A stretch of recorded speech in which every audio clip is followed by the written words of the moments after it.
कि जिस सुरक्षा के चूक के कारण हमारा एक साथी हमने खो दिया, इस तरह से चूक भविष्य में नहीं हुए, क्योंकि कार्य का दबाव, अधिक दबाव के वजह से कहीं ना कहीं शॉर्टकट रास्ता अपनाने के वजह से इस तरह से चूक हो जाता है, जिसके कमियां जान देकर हमारा कर्मचारियों ने अपना जान गंवाकर।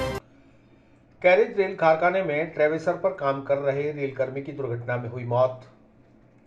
रेलकर्मी परिवार ने दी श्रद्धांजलि, अधिकारियों से मामले की जांच कराकर पीड़ित परिवार को उचित मुआवजा दिलाने की मांग। भले ही रेल कारखानों में सुरक्षा और संरक्षा के लाख दावे किए जाते रहे हों, लेकिन समय समय पर रेल कारखानों में होने वाली दुर्घटनाओं पर विराम नहीं लग पा रहा। शुक्रवार रात कैरेज कारखाने में ट्रेवेसर पर काम कर रहे 35 वर्षीय आर्टिजन कर्मचारी सुरेंद्र नरवाल की एक हादसे में दर्दनाक मौत हो गई। काम कर रहे साथी रेल कर्मचारियों ने सुरेंद्र नरवाल को लहूलुहान हालत में तत्काल अस्पताल पहुंचाया, जहां से उसे मित्तल अस्पताल रेफर कर दिया गया, लेकिन वहां इलाज के दौरान उसकी मृत्यु हो गई। इसके बाद शव को अलवरगेट थाना पुलिस ने जेएलएन अस्पताल की मोर्चरी भिजवाया और पोस्टमार्टम के बाद शव परिजनों के सुपुर्द करने की कार्रवाई की गई। मृतक सुरेंद्र नरवाल के बड़े भाई जयपुर से आए मुकेश नरवाल ने बताया कि उन्हें पुलिस द्वारा सूचना मिली, जिस पर वे तत्काल अजमेर पहुंचे हैं। घटना की पूरी जानकारी अभी तक उन्हें नहीं मिली है, पर प्रारंभिक तौर पर कारखाने में काम करते वक्त हुई दुर्घटना में सुरेंद्र की मृत्यु हुई है। मैं रात को सो रहा था, जयपुर रहता हूँ, तो मेरे को लगभग 12:30 बजे फोन आया था कि ये अपने इनके साथ हैं कानाराम जी उनका, कि आपके बाइक का एक्सीडेंट हो गया है, वो कोच में से लगी वहाँ, तो आप जल्दी आ जाओ। फिर 10 मिनट बाद में दोबारा फ़ोन गया कि वो तो एक्सपायर हो गए, अब हमें मित्तल हॉस्पिटल लेके आए थे और आप जल्दी आ जाओ। फिर हम आ गए थे। क्या हादसा हुआ था? ये तो अब मैंने नहीं देखा अंदर से, लेकिन सूचना मिली थी कि कोई कोच वगैरह थी, तो उसकी क्या सेटिंग वगैरह, आउट वगैरह क्या लगाते हैं, तो उसको लगा रहा था, तो उसके सर में लगी। क्या नाम है? नाम सुरेंद्र नारवाल। किस पद पर है वहाँ? हेल्पर टेक्नीशियन के पद। ये क्या नाम है इनका? सुरेंद्र नारवाल। क्या उम्र होगी? उम्र तो 35-36 साल। क्या आप लोग कंप्लेन करेंगे रेलवे से या कुछ? कंप्लेन थाने में किया हमने रात को, पहले मेरे थाने पहले कर दी साथ वालों। सुबह थाने से इतला मिली कि कोई रेलवे कर्मचारी है कैरेज वर्कशॉप में मित्तल हॉस्पिटल में है, तो उसकी डेड बॉडी को हॉस्पिटल जेएलएन में ला के और पोस्टमार्टम करवाना है। क्या नाम है इनका? क्या उम्र होगी? नाम इनका सुरेंद्र नाम है। कहाँ के रहने वाले? ये सिक्कर के बता रहे नीमका थाना का रहने वाले, उम्र 37 साल है। वहाँ पे कोई हादसा हुआ था? वहाँ पे ये बता रहे थे कि कोई मशीन काम कर रहे थे, तो वहाँ पे कोई मशीन कहाँ पे चोट आई इनकी? चोट पर डॉक्टर साहब बताएंगे कहाँ पे चोट, अभी देखा भी नहीं, मैं चला गया था डॉक्टर में।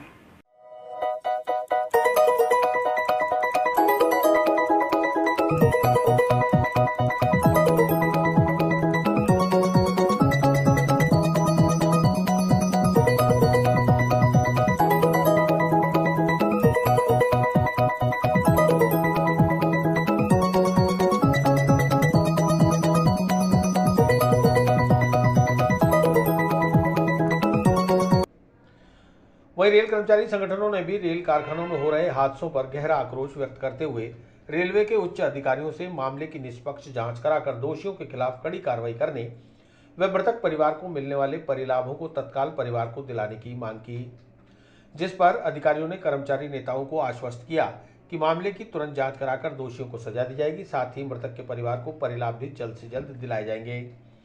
फिलहाल प्रारंभिक तौर पर साथी कर्मचारियों ने 1 लाख रुपए आर्थिक सहयोग अपनी ओर से एकत्रित कर मृतक परिवार को भिजवाया है।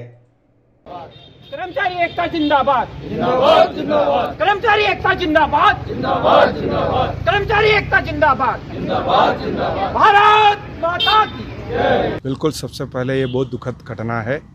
कल रात को शंडिंग के दौरान कैरेज कारखाने में हमारा एक साथी सुरेंद्र नरवाल के शंडिंग के दौरान हेड इंजरी होने पर मृत्यु हो गया।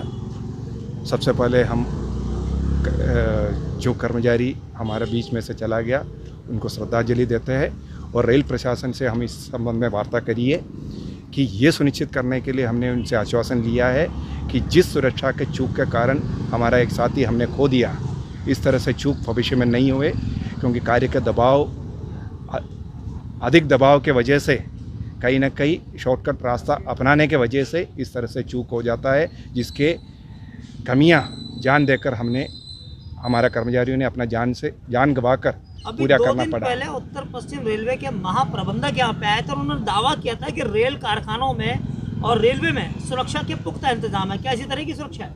बिल्कुल ये बात सही है। 2-3 दिन पहले महाप्रबंधक महोदय का अजमेर मंडल का निरीक्षण हो चुका है। 31 जनवरी को अजमेर कारखाना समूह में भी निरीक्षण किया था। निरीक्षण के दौरान ये सारी बात संज्ञान में आया। उसके बावजूद भी सुरक्षा में एक बहुत बड़ी चूक हो गया है जो अब सबके सामने आया है। तो इसलिए मैंने अभी हम लोगों ने रेल प्रशासन से वार्ता करके जो शॉर्टकट के या कार्य के अधिकता का दबाव के कारण जो चूक हो गया, जिसके कमियों के वजह से एक कर्मचारी को अपना जान गंवाना पड़ा, इसका पुनरावृत्ति न हो। इसके साथ साथ जो कर्मचारी की परिवार जिन्होंने अपनी सब कुछ खोया, उनको सभी जो नियमानुसार लाभ है तत्काल तुरंत दिलाने के लिए प्रशासन ने हमें आश्वासन दिया है। क्या कहीं इसके अंदर जो लापरवाही के अंदर चूक बता रहे हैं, इसको लेके परिवार की तरफ से कोई प्राथमिकी दर्ज कराने की बात भी सामने आ रही है? नहीं, इस तरह से कोई बात हमारा संज्ञान में नहीं आया। सबसे पहले तो आज एसोसिएशन परिवार की ओर से जो हमारा एक साथी जिसकी दुर्घटना में अकाल मौत हुई है, हम सभी उसको श्रद्धा सुमन अर्पित करते हैं। ये बहुत ही दुखद घटना है और कारखाने में और रेल परिवार के लिए बहुत बड़ा गंभीर हादसा है। अभी हमने उस जगह को और उस तरफ देखा है और प्रशासन से अभी डिप्टी सीएमई साहब से हमने चर्चा की है। हमारे साथ हमारे जनरल महामंत्री यूपीआरएमएस जेकब साहब और पूरा संगठन साथ था, सभी कर्मचारी इसमें से एक हैं। हमने उनसे बात की और उनसे ये आश्वासन लिया है कि आज जो ये घटना है ये किस वजह से हुई है, क्योंकि ये तो एक्चुअली जांच का विषय है और जांच होने के बाद ही मालूम पड़ेगा कि गलती किसकी है, कर्मचारी की नहीं है या प्रशासन की है या ठेकेदार की है उसकी है। तो जांच के बाद प्रशासन ने हमें आश्वासन दिया कि जो भी दोषी होगा उसके खिलाफ हम सब कार्रवाई करेंगे और जो भी लाभ हमारे कर्मचारी परिवार को इस दुर्घटना की वजह से दे हैं वो प्रशासन ने देने का सहयोग करने का आश्वासन दिया है। और साथ ही प्रशासन की ओर से और हमारी ओर से अभी 11 बजे हमारी निवेदन पर प्रशासन ने माना है कि हम उनको श्रद्धा सुमन अभी 11 बजे अर्पित करेंगे। ये हादसा पहला भी नहीं है, इससे पहले भी रेल कारखानों में इस तरह के कई हादसे हुए हैं जब लोग क्रेन से दब गए हैं या इस तरह की बातें हुई है। एक बार फिर हादसे जो है वापस रिपीट होते जा रहे हैं। इस पूरे मसले को लेकर आखिर आप कर्मचारी संगठन चला रहे हैं, इन अधिकारियों को कब घेरेंगे? सर आपकी बात सही है कि हम अभी बहुत समय बाद ये ऐसी घटना हुई है कारखाने में, तो हमने अभी अधिकारियों से बात की, बुलाया, उन्हें नीचे बुलाया, सारे कर्मचारियों के सामने हमने पूरे हॉल में बात किए और उनसे आश्वासन लिया कि जांच होगी और जांच के बाद जो भी दोषी होगा उसको वो नहीं बख्शने की हमारे को उन्होंने आश्वासन दिया स्पष्ट। और इसमें उन्होंने ये भी कहा कि अगर कहीं रेलवे का कमी है, रेलवे की सिकनेस है, तो हम उसको भी दूर करेंगे। तो एक्चुअली अभी थोड़ा सा इसमें अभी घटना हुई है, इसको थोड़ा सा समय प्रशासन को हमने देने का काम किया है और वो प्रशासन दे करके और उसको दूर करेगा। और हम प्रशासन अगर उसकी कमियों को नहीं सुधारेगा तो हम बैठे हैं, कर्मचारी संगठन बैठे हैं, हम प्रशासन से बात करेंगे, उनसे नेगोशिएशन करेंगे, उसको ठीक कराने का काम हम कराएंगे और भविष्य में ऐसी घटना ना हो हम इसके लिए भी प्रशासन को पाबंद करेंगे। कौन से डिपार्टमेंट से?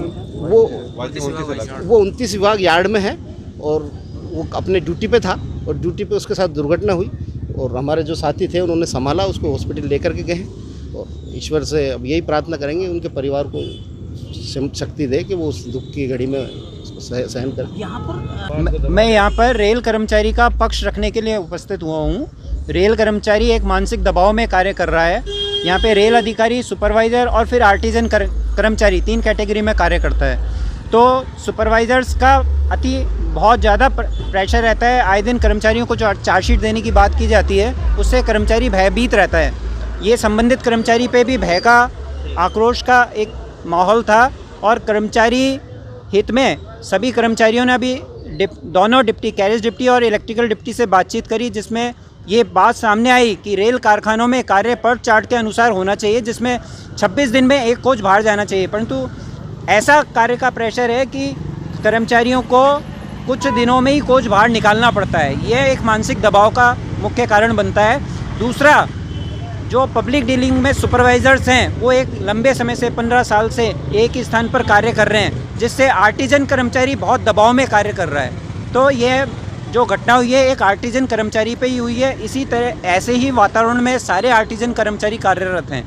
तो ये एक महत्वपूर्ण मुद्दा है जिसमें फैक्ट्री इंस्पेक्टर और इन सबको संज्ञान देना चाहिए और हम न्याय की उम्मीद लगाते हैं कि कर्मचारी की घटना किस समय में घटित हुई है उसको न्याय मिले, कि कर्मचारी की मृत्यु अंदर हुई है या बाहर हुई है, उसकी सही जांच हो और उसके बाद में उसका जो बेनिफिट्स बनते हैं उसके परिवार को मिल पाए, ऐसे प्रयास में सभी कर्मचारी कामना करते हैं।